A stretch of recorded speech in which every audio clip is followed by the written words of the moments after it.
Donc, finalement, à la fin de l'histoire, Jaume introduit aussi une autre différence par rapport aux autres versions de la légende, c'est que lui, il fait mourir Majnoun avant Leili, et il meurt avec une gazelle en ayant dans ses bras, en tenant dans ses bras une gazelle qui d'ailleurs meurt en même temps que lui, hein, qui rend l'âme en même temps que lui. Et donc, on le retrouve comme ça dans le désert, enlacé avec une gazelle, et on l'enterre d'ailleurs avec cette gazelle qui est tout au long du poème la métaphore de Leili. Hein. La gazelle, c'est vraiment la métaphore par excellence de l'être aimé en littérature arabe et en littérature persane. Et donc, il meurt, et ce n'est qu'après cette mort de Majnoun que Leili meurt aussi. Et je pense que si Majnoun a introduit cette petite différence, il a voulu que Majnoun meure avant Leili, c'est à nouveau pour bien nous montrer que ce qu'il est en train de nous raconter, c'est l'histoire d'une initiation par l'amour, et toute initiation par l'amour se termine par une mort à soi.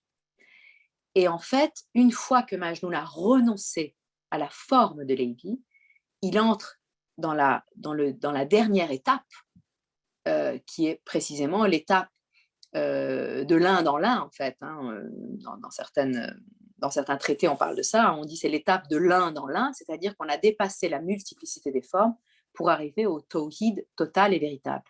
Et pour traverser la dernière étape de la traversée des formes, c'est le renoncement total, absolu et radical à son soi, qui a pris dans le hadith la forme suivante, hein, puisque le prophète dit il faut mourir avant de mourir. Hein. Et donc, cette injonction de mourir avant de mourir, ça veut dire précisément mourir à soi-même.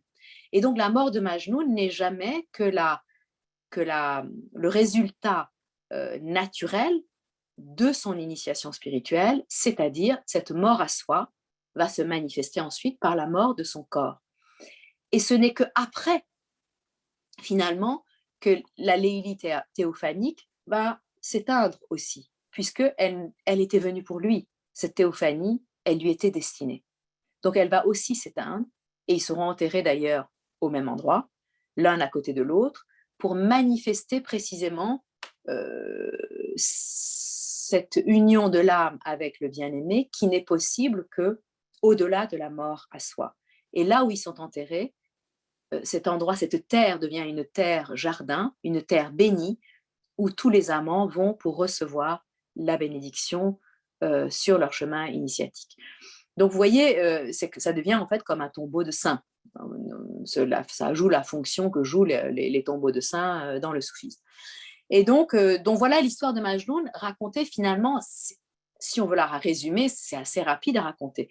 Ce qui est important, c'est toutes ces gradations, toutes ces anecdotes qui disent finalement le cheminement, étape après étape, de Majnoun dans la voie initiatique de l'amour.